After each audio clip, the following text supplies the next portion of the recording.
Good morning students, हम colloid के अनुप्रयोग पढ़ रहे थे। तो इस चैप्टर का जो लास्ट टॉपिक है वो हमारे पास ये है, कोलॉइड के अनुप्रयोग। कोलॉइड का दैनिक जीवन में क्या महत्व है। हम कोलॉइड की बात कर रहे थे, कोलॉइड का गुणधर्म पढ़े थे, स्कंदन पढ़ा था, उसको बनाने की विधियां पढ़ी थी। दैनिक जीवन में या और कार्यक्रमों में इन कोलॉइडी विलयनों का क्या उपयोग है, वो आज हम इस चैप्टर का लास्ट टॉपिक डिस्कस करेंगे।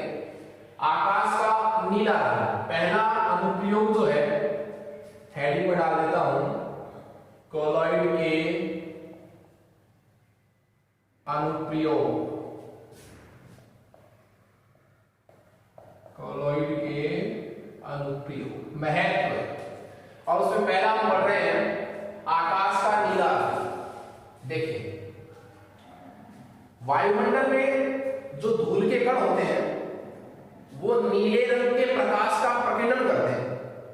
वायुमंडल में जो धूल के कण है मिट्टी के, वो प्रकाश, सूर्य के प्रकाश से आने वाले कौन सी लैम्डा का, जिसका कलर कैसा है, नीला, उस प्रकाश का वो प्रकीर्णन करते हैं। प्रकीर्णन यदि करेंगे तो हमें प्रकाश का पथ दिखाई देगा।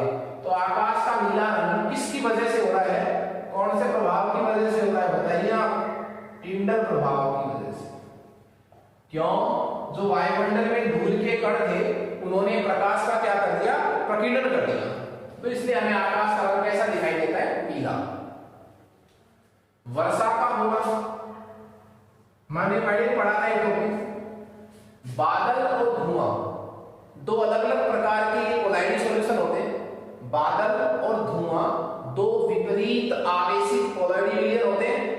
ये दोनों आपस में जब मिल जाते हैं तो पारस्परिक स्पंदन होता है, दोनों का आवेश 0 हो जाता है और बरसात की बूंदें जो हैं वो पृथ्वी पर आती हैं।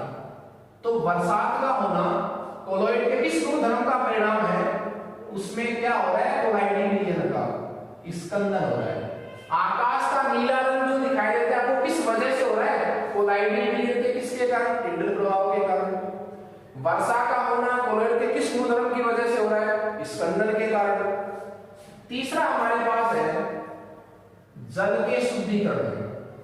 देखिए, जल में बहुत सारी शुद्धियां होती हैं, उन अशुद्धियों पर कैसा चार्ज होता है, नेगेटिव। जल में जो अशुद्धियां होती हैं उन पर नेगेटिव चार्ज होता है। इसलिए हम जल को शुद्ध करने के लिए उस अशुद्ध जल में फिटकरी मिलाते हैं, और फिटकरी के जो धनावेशित एल्यूमिनियम आयन है वो उन आवेशित अशुद्धियों का क्या कर देते हैं, स्कंदन कर देते हैं। तो अशुद्धियां तो कहां बैठ जाती है, पात्र के पहले में, शुद्ध जल ऊपर रह जाता है। तो जल के शुद्धिकरण में भी कौन सा गुणधर्म काम में आ रहा है, स्कंदन। फोर्थ नंबर है रक्त के स्कंदन में। जब हमें चोट लग जाती है, रक्त का प्रवाह होता है, तो फिटकरी लगाई जाती है, डेटॉल लगाया जाता है, और कई बार मिट्टी भी लगाते हैं। तो रक्त का जो स्कंदन होता है वो भी, रक्त एक प्रकार का कैसा कोलॉइडी सॉल्यूशन है, हमने डिवाइडेशन पढ़ा था। एल्बुमिन का कोलॉइडी सॉल्यूशन होता है रक्त, जो एक प्रकार का ऋणावेशित सोल होता है, माइनस का। रक्त कैसा कोलॉइडी सॉल्यूशन है, हम फिटकरी लगा सकते हैं, फिटकरी के धनावेशित आयन जो है वो इस रक्त का क्या कर देंगे, स्कंदन कर देंगे, तो रक्त का प्रवाह जो है वो रुक जाएगा। 5 नंबर हमारे पास है औषधियों में। देखिए, वे औषधियां जिनकी साइज कैसी है, कोलॉइडल। वे औषधियां जिनकी साइज कैसी है, कोलॉइडल आकार की जिनकी साइज है, उनका पृष्ठीय क्षेत्रफल चूंकि क्या होता है, अधिक, इसलिए उनका प्रभाव भी बहुत अधिक होता है और शीघ्रता से होता है। तो औषधियों में जो पदार्थ के कणों का आकार होता है वो किस आकार का रखा जाता है, कोलॉइडल आकार का। और कोलॉइडल आकार की जो औषधियां होती है वो अधिक प्रभावकारी होती है। जैसे देखिए, आपने सुना होगा, मैंने पहले बताया था आपको, सोना चांदी चंद्रप्राश, ठीक है, आयरन की टेबलेट आती है। तो ये ऐसा नहीं होता है कि आपको कह दिया आपके शरीर में आयरन की कमी है तो हमने सरिये को खाना शुरू कर दिया, लोहे के पाइप को खाना शुरू कर दिया। उसका मतलब ये है कि उस आयरन की टेबलेट में जो आयरन उपस्थित है उसका आकार कैसा है, कोलॉइडल आकार, उसका स्वांगीकरण हो जाता है शरीर में। तो जिंक है, कॉपर है, आयरन है, इनका कैसा आकार, कोलाइडी आकार जो है वो स्वास्थ्यवर्धक टॉनिक में यूज होता है। जो कसरत करते हैं, बॉडी बिल्डर्स होते हैं, जिंको प्लस वगैरह आपने नाम सुने होंगे, तो जो स्वास्थ्यवर्धक टॉनिक होते हैं उनमें जिंक या कॉपर या आयरन को किस रूप में ग्रहण किया जाता है शरीर में, कोलाइडी आकार में। तो औषधियों में भी किस आकार का उपयोग होता है, कोलाइडी आकार। चांदी का एक कोलाइडी मिलियन होता है, सिल्वर का कोलाइडी सॉल्यूशन जिसका एक नाम होता है आर्जिनोल, आर्जिनोल। इसका उपयोग आंखों के लोशन के रूप में किया जाता है पलकों के रोगों के लिए। तो आंखों में लोशन के रूप में इसको लगाते हैं सिल्वर के कोलाइडी सॉल्यूशन, जिसका नाम क्या है, आर्जिनोल। कोलाइडी आकार का ये क्या था यहाँ, सल्फर। कोलाइडी आकार के सल्फर का उपयोग एक कीटाणुनाशक के रूप में होता है, कीटाणुनाशक के रूप में। आप सुनिए, मैंने अकेला सल्फर नहीं बोला है। यदि सल्फर की साइज कैसी है, कोलाइडी आकार की, कोलाइडी आकार कितना होता है, 1 नैनोमीटर से 1000 नैनोमीटर के होते हैं। तो वो एक किसका काम करता है बताइए, कीटाणुनाशक का काम करता है। यदि आप कोलाइडी आकार की एंटीबॉडी लाएं, कोलाइडी आकार की क्या लाएं आप, एंटीबॉडी, तो इसका उपयोग एक फीवर होता है ब्लैक फीवर, अजार, अजार का मतलब होता है बुखार, और वो है काला अजार, ब्लैक फीवर, रोग के उपचार में होता है। तो बहुत अच्छा उपयोग है औषधियों में कोलाइडी। मैं आपको इसको इससे रिवाइज कर रहा हूं। आकाश का नीला रंग क्यों दिखाई देता है, इंटर प्रभाव के कारण, क्योंकि धूल के कण नीले रंग के प्रकाश का क्या करते थे, प्रकीर्णन। बरसात का होना, कोलाइडी नील का क्या है, स्कंदन है। धुआं और बादल दो विपरीत आपस में कोलाइडी सॉल्यूशन होते हैं, उनका परस्पर स्कंदन हो जाता है। जल के शुद्धिकरण में, जल में ऋणावेशित अशुद्धियां होती हैं, जिनको फिटकरी के धनावेशित कण क्या कर देते हैं, पत्र के पहले में स्कंदित कर देते हैं। रक्त एक प्रकार का ऋणावेशित सोल होता है, फिटकरी के पॉजिटिव आयन जो है उसको स्कंदित कर देते हैं, चोट का रक्त का प्रवाह रुक जाता है। औषधियों में भी दर्शन में पड़ा है, बहुत अच्छे उपयोग है।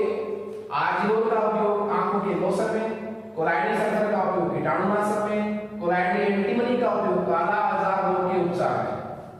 उसके बाद हमारे पास 6 नंबर है कॉर्टेल धूम्र अवक्षेपक, जो बोर्ड में भी पूछा गया है 2 बार, एक बार डायग्राम पूछा गया था, एक बार किसी और तरीके से पूछा गया। कॉर्टेल धूम्र अवक्षेपक, देखिए धूम्र का मतलब तो धुआं, अवक्षेपक का मतलब धुएं में जो हानिकारक कण है उनको धुएं से पृथक करना, अवक्षेप करने वाला। तो कॉर्टेल धूम्र अवक्षेपक धुएं का क्या करने वाला, धुएं में से हानिकारक कणों को क्या करने वाला, अवक्षेप करने वाला। सिर्फ अशुद्ध रहित, अशुद्ध जो वायु जा रही है उसमें सिर्फ शुद्ध वायु बाहर जाएगी, कण तो आ जाएंगे नीचे, धुएं का अवक्षेपण करने वाला कॉर्टेल नाम उपकरण कहते हैं। इसमें क्या होता है, एक हम इस डायग्राम को छोटा बनाएंगे, किसी और तरीके से बना सकते, इसका पैटर्न तो यही रहेगा।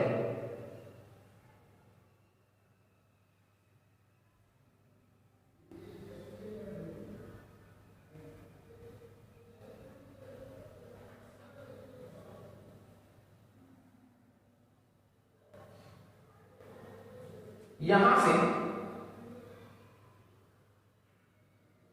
अशुद्ध वायु, जिसको मैं क्या भी कह सकता हूं, कल कारखानों से निकलने वाला धुआं, कल कारखानों से निकलने वाला क्या, धुआं। धुएं में क्या क्या है, वायु है प्लस कार्बन है, आर्सेनिक वगैरह की अशुद्धियां हैं, क्योंकि कल कारखानों से जो धुआं निकलता है उसमें कार्बन तो रहता ही है, तो वो को यहां से प्रोवाइड करेंगे। इसमें एक इलेक्ट्रोड लगा रहता है, साहब इलेक्ट्रोड लगा रहता है,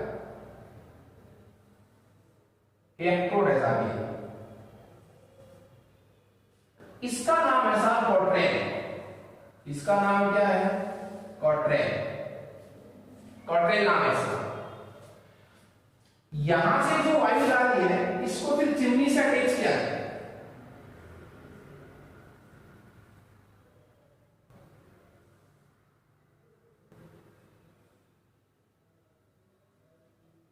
ये चिमनी है सब।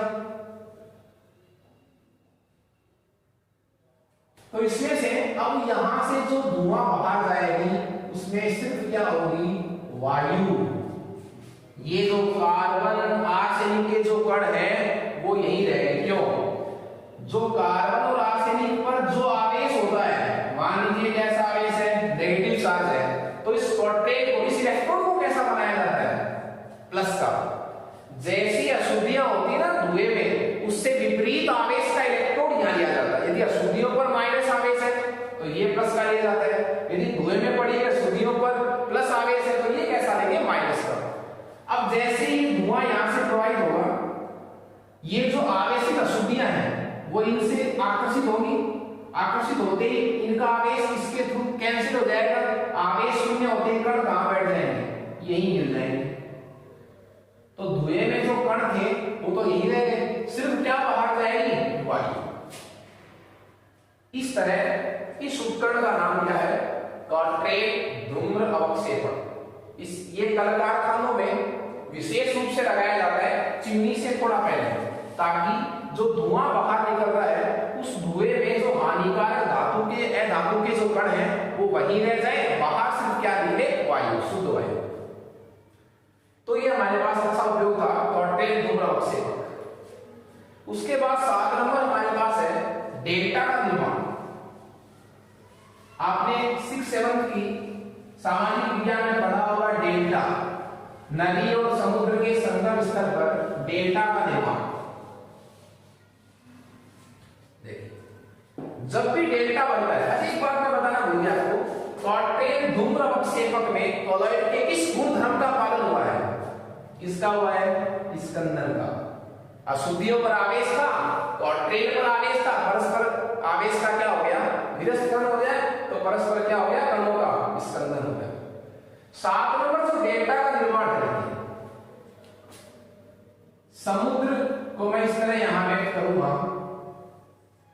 समुद्र में आपको पता है मुख्यतया NaCl होता है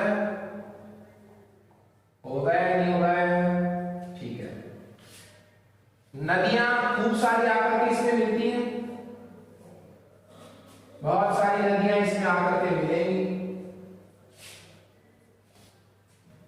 नदी तथा समुद्र के संगम स्थल पर, संगम का मतलब जहां मिलती है, यहां नदी व समुद्र के संगम स्थल पर डेल्टा बनता है। और डेल्टा किसका एग्जाम्पल है, कौन से गुणधर्म का एग्जाम्पल है, स्कंदन का। कैसे, देखिए नदी के जल में भी धूल के कण, मिट्टी के कण, आवेशित अशुद्धियां पड़ी हैं, इसमें भी आवेशित अशुद्धियां पड़ी नदी के जल में, इसमें भी आवेशित अशुद्धियां पड़ी हैं। जैसे ही नदी का जल समुद्र के जल के संपर्क में आता है, ये अशुद्धियां परस्पर मिल जाती है, इनका आवेश क्या हो जाता है, शून्य, प्लस माइनस या माइनस प्लस।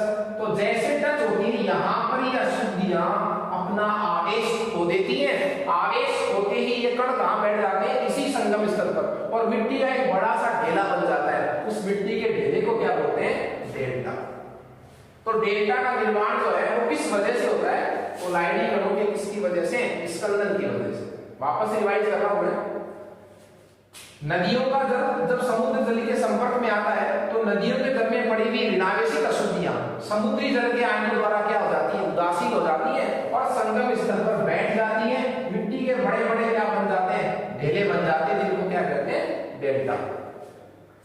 8 नंबर जो हमारे पास है वो है चमड़े का शोधन, चर्म शोधन,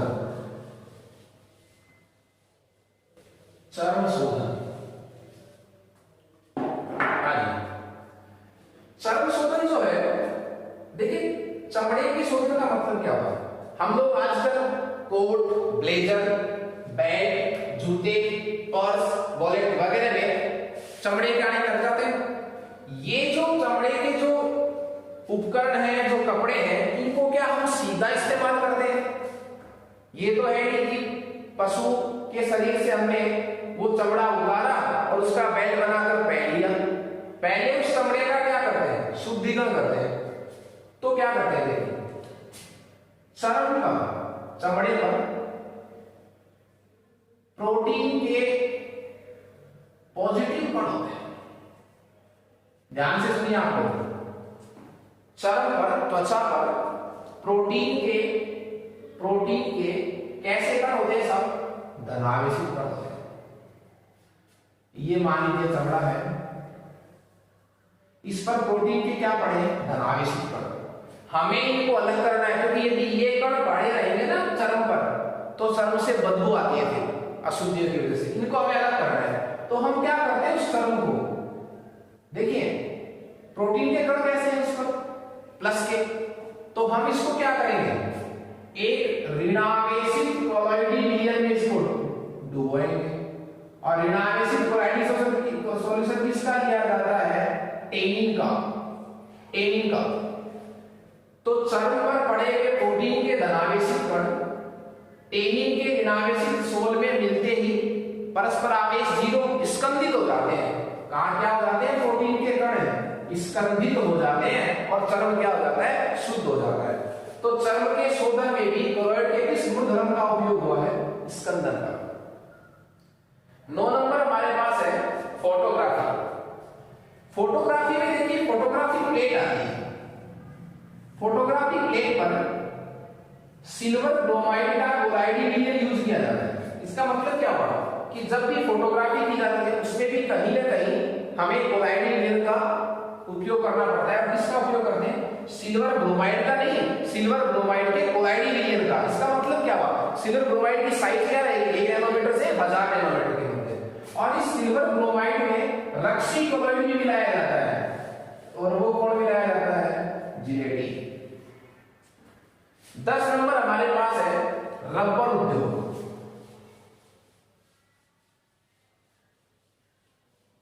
रबर उद्योग देखिए, रबर उद्योग में क्या होता है, जो रबड़ का पेड़ होता है,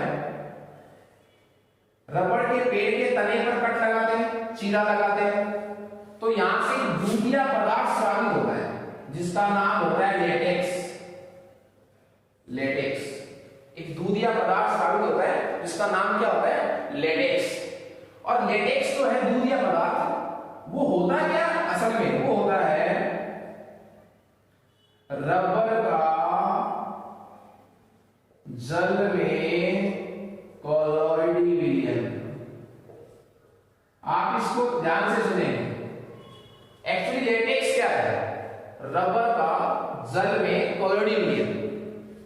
हमें रबर प्राप्त करना है, जल प्राप्त नहीं करना, तो मैं इसको ऐसे कह सकता हूं, ये जल में क्या फंसा हुआ है, रबर। हमें इस रबर को अलग करना है जल से, मतलब स्कंदित करना है, तो क्या करेंगे, हम इसमें मिलाएंगे एसिटिक अम्ल 1% एसिटिक अम्ल का सॉल्यूशन मिलाते ही रबर के जो कण हैं वो स्कंदित हो जाते हैं और कहां बैठ जाते हैं, पात्र के पहले में, जल ऊपर रह जाता है। तो इस तरह क्या हो गया, रबर उद्योग में भी कौन से गुणधर्म का उपयोग होता है, स्कंदन का। और उसमें यूज कैसे होता है, रबड़ के पेड़ के तने पर कट लगाने से लेटेक्स आता है। लेटेक्स एक्चुअली क्या होता है, रबर का जल में कोलॉइडी, मतलब रबड़ और क्या मिले, जल। हमें क्या चाहिए, रबड़, तो हम क्या करेंगे, रबड़ के कणों को पात्र के पहले में बैठाएंगे, मतलब क्या करवाएंगे, स्कंदन। स्कंदन करवाने के लिए हम उसमें क्या मिलाएंगे, एसिटिक अम्ल। तो इस तरह रबर उद्योग में भी किसका यूज होता है, कोलॉइडी विलयन के स्कंदन का यूज होता है। 11 नंबर हमारे पास है अंतिम, वाहित मल के निष्कासन में सीवरेज पाइपलाइन। सीवरेज पाइपलाइन में जो वाहित मल जा रहा है उसमें जैसी भी अशुद्धियां हैं, जैसा भी उस पर आवेश है, हम क्या करते हैं, वो जहां इकट्ठा होता है वाहित मल, वहां हम एक क्रिया करवाते हैं, वैद्युत कण संचलन। वैद्युत कण संचलन, इलेक्ट्रोफोरेसिस। उससे क्या होगा, वाहित मल में जो मल के कण हैं उन पर आवेश होता है, वो कण अपने से विपरीत आवेशित इलेक्ट्रोड की तरफ चलेंगे, स्कंदित हो जाएंगे, तो जल वगैरह तो अलग हो जाएगा, मल के कण अलग हो जाएंगे। उस मल का उपयोग तो खाद वगैरह में यूज करेंगे, और जो जल अलग हुआ था उसका यूज हम सिंचाई में करते हैं। बहुत अच्छा उपयोग है वाहित मल के निष्कासन में। सीवरेज पाइपलाइन का सारा वाहित मल जहां जाकर इकट्ठा होता है वहां कौन सी क्रिया करवाते हैं, वैद्युत कण संचलन। वैद्युत कण संचलन करवाते हैं। तो वाहित मल में मल के कणों पर कोई ना कोई आवेश होता है, वो आवेश वैद्युत कण संचलन की क्रिया में निरावेशित हो जाएगा, किसी विपरीत विपरीत आवेश की तरफ, इलेक्ट्रोड की तरफ जा करके, तो मल के कण अलग हो जाएंगे जिनका उपयोग इसमें करेंगे खाद में, और जो जल बचा है उसका उपयोग इसमें करेंगे सिंचाई में। इस तरह हमारे पास ये 11 उपयोग जो है वो कोलॉइड के अनुप्रयोग थे। बहुत अच्छा टॉपिक है ये। इसके बाद हम सारणी से एक छोटा सा टॉपिक उठाएंगे और वो है पायस।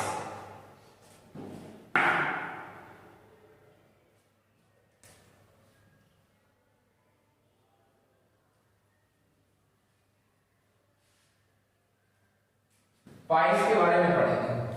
हमने वर्गीकरण पढ़ा था अभी, कोलॉइड के वर्गीकरण में हमने आपको बताया था, एक वर्गीकरण पढ़ा था परिक्षिप्त प्रावस्था तथा परिक्षेपण माध्यम की भौतिक अवस्था क्या था।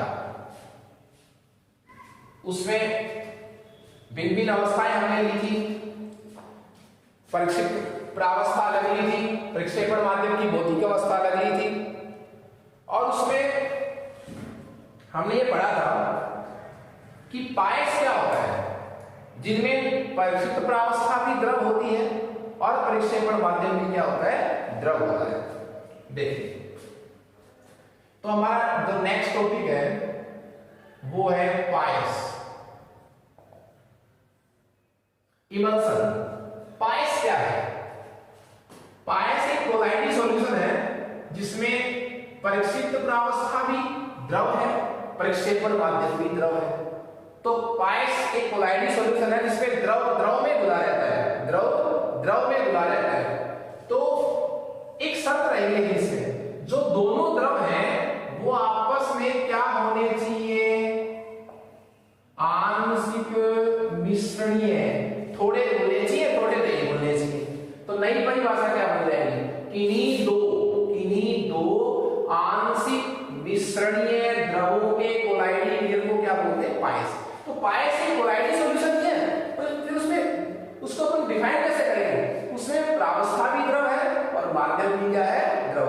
तो द्रव में घुला रहता है और दोनों की शर्त क्या है, दोनों आपस में क्या होने चाहिए, आंशिक मिश्रण। पायस कई प्रकार के होते हैं, द्रव को नहीं साधा था। तो हम इस चैप्टर में जो है वो कैसे पायस का उदाहरण पढ़ेंगे, जल तेल पायस, जल तेल पायस का हम इसमें अध्ययन करेंगे। तो इसमें दो द्रव ले लिया हमने, जल और एक क्या ले लिया, तेल। दोनों ही द्रव है, दोनों ही आपस में क्या है, आंशिक मिश्रणीय।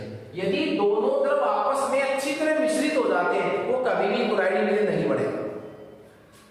जल तेल पायस में को हम दो प्रकार से बांट सकते हैं। वो पहला इसमें होगा जल में तेल, जल में तेल, और दूसरा हो जाएगा हमारे पास तेल में जल, जल में तेल और तेल में जल। देखो इसमें क्या है, जल में तेल मतलब oil in water, oil in water, oil in water, in water का मतलब जल में तेल। तो बताइए प्रावस्था कौन हुआ, विलेय विलायक में, जल में तेल। तो किसमें, जल में। तो यहां जल को क्या है था, परिक्षेपण माध्यम, तेल क्या है, परिक्षिप्त प्रावस्था। ठीक है, इसका एक नाम और दिया जाए, नाम क्या है, जल में तेल। ज्यादा कौन है, माध्यम कौन है, जल। तो इनका एक नाम और भी क्या हो जाएगा, जलीय पायस। ठीक है, तेल में जल, तेल में, इस बार तेल किसका काम कर रहा है, माध्यम का। जल किसका काम कर रहा है, प्रावस्था का। देखिए दोनों में दो द्रव है, जल है और तेल है, लेकिन फिर फर्क क्या है, फर्क है माध्यम का। जल में तेल, इसका प्रक्षेपण माध्यम कौन है, इसमें जल, इसमें प्रक्षेपण माध्यम कौन है, तेल। तो ये तो क्या कहलाएगा, जलीय पायस। जलीय पायस का मतलब क्या हुआ, जल क्या है उसमें, माध्यम। इसको क्या कहूंगा, इसमें माध्यम कौन है, तेल, तो इसको क्या कहूंगा, तेलीय पायस। ठीक है, ये क्या हो जाएगा, water in oil, water in oil. ठीक है, इसके एग्जाम्पल देखते हैं। इसके एग्जाम्पल है दूध, वेनिसिंग क्रीम, दूध वेनिसिंग क्रीम। ये किसके एग्जाम्पल है, जलीय पायस है। दूध किसमें आता है, दूध पायस तो है पर कैसा, जलीय पायस है, जिसमें जल में क्या घुली हुई है, तेल, शर्करा, लैक्टोज शर्करा किसमें घुली हुई है, जल में। और तेलीय पायस के एग्जाम्पल है हमारे पास कोल्ड क्रीम, कोल्ड क्रीम, मक्खन। ये किसके एग्जाम्पल है, तेलीय पायस। मैं इसको वापस से रिवाइज कर रहा हूं। पायस एक कोलाइडल सॉल्यूशन होता है, उसकी शर्त क्या है, उसमें प्रक्षिप्त प्रावस्था भी द्रव होती है, विक्षेपण माध्यम भी द्रव होता है। शर्त रहेगी दोनों द्रव आपस में क्या होने चाहिए, आंशिक मिश्रणीय। तो किन्हीं दो आंशिक मिश्रणीय द्रवों के कोलाइडल सॉल्यूशन को क्या बोलते हैं, पायस। पायस में जल और तेल लेकर चले, दो द्रव दो क्या ले लिया हमने, जल ले लिया, क्या ले लिया, तेल। तो दो प्रकार के पायस हो गए, जल में तेल मतलब जलीय पायस, तेल में जल मतलब तेलीय पायस। इसमें माध्यम प्रावस्था आपको बता रखी है, इसके एग्जाम्पल आपको बता रखे हैं। देखिए पायस को बनाने की विधि क्या कहलाती है, पायसीकरण। पायस को बनाने की विधि क्या कहलाती है, पायसीकरण। और लेकिन पायस को लंबे समय तक यदि पर स्थिर रहने दें तो दोनों द्रवों की क्या बन जाती है, परतें बन जाती है। आप एक बार तेल और जल को दोनों को मिला लीजिए, थोड़ी देर तक रहने दीजिए, उसके बाद क्या होगा, तेल और जल की दो अलग अलग क्या बन जाती है, परतें बन जाती है। हम ये चाहते हैं कि दोनों परतें अलग अलग नहीं हो, मतलब दोनों द्रव आपस में कभी अलग नहीं हो।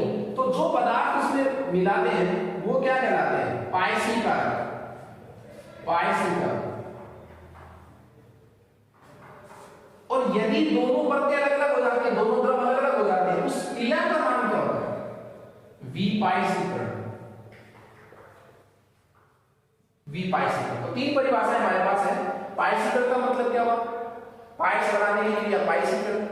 पायसों को लंबे समय तक स्थिर रखते हैं, उनको हिलाएंगे नहीं, तो दोनों द्रव जो आपस में क्या थे, आंशिक मिश्रण, वो दोनों क्या हो जाते हैं, अलग अलग हो जाते हैं। इस घटना को क्या बोलते हैं, विपायसीकरण। हम ये चाहते हैं कि दोनों द्रव कभी अलग नहीं हो। जैसे देखिए आप दूध को आप कितनी देर तक रख दीजिए, यदि उसमें पहले आपने बाद में पानी नहीं मिलाया तो दूध को आप रख दीजिए, दूध में कभी दो परतें नहीं बनती, क्योंकि उसमें तो केसिन प्रोटीन होती है जो किसका काम करती है, पायसीकारक का, वो उसको कभी अलग नहीं होने देती। तो जो पदार्थ पायस में दोनों द्रवों को भिन्न भिन्न नहीं होने देते, उनको स्थायी बनाते हैं, कभी भी क्या नहीं होने देते उनका, विपायसीकरण। ऐसे पदार्थ क्या कहलाते हैं, पायसीकरण। तो देखिए जो जल में तेल है, जलीय पायसों के लिए तो पायसीकारक क्या होता है, साबुन, गोंद, सरफ, अपमार्जक, ये पदार्थ किसका काम करते हैं, पायसीकारक का। मतलब क्या हुआ, दूध में यदि दोनों द्रव क्या है, अलग अलग नहीं है, उसमें तो अलग से प्रोटीन होती है, तो इन पायसों के लिए तो ये पायसीकारक है। और तेलीय पायसों के लिए पायसीकारक क्या है, लंबी कार्बन श्रृंखला के क्या रहे आप, एल्कोहल, लंबी कार्बन श्रृंखला के क्या रहे, एल्कोहल, वो किसका काम करते हैं, पायसीकारक का। मैं परिभाषा को वापस से रिवाइज करूंगा। पायस बनाने की क्रिया पायसीकरण। पायस को लंबे समय तक आप स्थिर रख दीजिए तो दोनों द्रव अलग अलग हो जाते हैं, इस घटना को क्या बोलते हैं, विपायसीकरण। हम ये चाहते हैं दोनों द्रव अलग अलग नहीं हो, तो जो पदार्थ मिलाते हैं वो क्या कहलाते हैं, पायसीकारक। तो पायसीकारक क्या करते हैं, पायस को स्थायी बनाते हैं, उनमें दोनों द्रवों की अलग अलग परतें नहीं होने देते, जल और तेल को क्या नहीं होने देते, अलग अलग नहीं होने देते, वो पदार्थ क्या कहलाते हैं, पायसीकारक। तो जलीय पायसों के लिए तो ये पायसीकारक है, और तेलीय पायसों के लिए हमारे पास एग्जांपल है लंबी कार्बन श्रृंखला के क्या हो सकते हैं, एल्कोहल। एक आपके पास बहुत अच्छा एग्जांपल है विपायसीकरण का, बहुत अच्छा एग्जांपल है विपायसीकरण का। दूध या जो दही की मलाई होती है उसमें से अपन मक्खन प्राप्त करते हैं, उसको मत करके दूध या किसमें से, दही की जो मलाई होती है उस मलाई को मत कर हम क्या प्राप्त करते हैं, मक्खन। वो किसका एग्जांपल है, विपायसीकरण, विपायसीकरण। इसी में हम पायस को पहचाने कैसे कि वो जलीय पायस है या वो तेलीय पायस है। इससे पहले हम पायस के गुणधर्म पढ़ेंगे। देखिए पायस एक प्रकार का क्या है, कोलाइडल सॉल्यूशन है, तो जो कोलोइड के गुणधर्म होते हैं वो किसके गुणधर्म होंगे? पायस के। जैसे पायस ब्राउनी गति दिखाएगा, पायस स्पिंडल प्रभाव दिखाते हैं। देखिए यदि जो कैसे पायस है, जलीय पायस, जलीय पायस की चालकता अधिक होती है, श्यानता कम होती है। जलीय पायसों की चालकता अधिक होती है, श्यानता कम होती है। तेलीय जो पायस है उनकी चालकता कम होती है, श्यानता अधिक होती है। और एक बात, एक तो पायस होता है, एक होता है सोल। सोल भी क्या होता है? कोलाइडिंग लेयर होता है। पायस के कणों का आकार कोलाइडिंग लेयर के कणों के आकार से क्या होता है? बड़ा होता है। ये कुछ ऐसे गुणधर्म है जो इससे अलग है, बाकी कोई गुणधर्म है जो कोलाइडिंग लेयर के हैं। गुणधर्मों के बाद हम उपयोग की बात करें तो दूध है, फलों का रस है,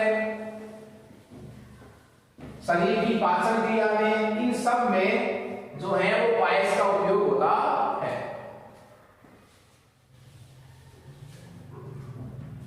हम एक विधि पढ़ेंगे 6 नंबर चैप्टर में, झाग पल्लवन विधि। उसमें चीड़ का तेल यूज होता है, चीड़ का तेल, पाइनस का चीड़ का तेल यूज होता है और वो झाग बनाता है। क्या बनाता है? झाग, पायस बनाता है, जिससे अयस्क के कण कहां जाते हैं? ऊपर।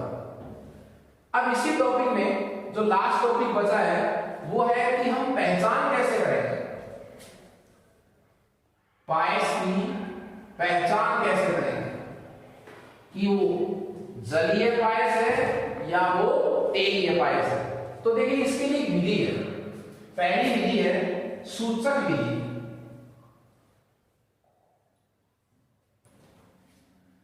यदि आपने किसी पायस में कोई ऐसा रंजक मिलाया है, कलर रंजक मिलाया आपने, किसमें मिलाया? किसी पायस में। और पायस भी कैसा है?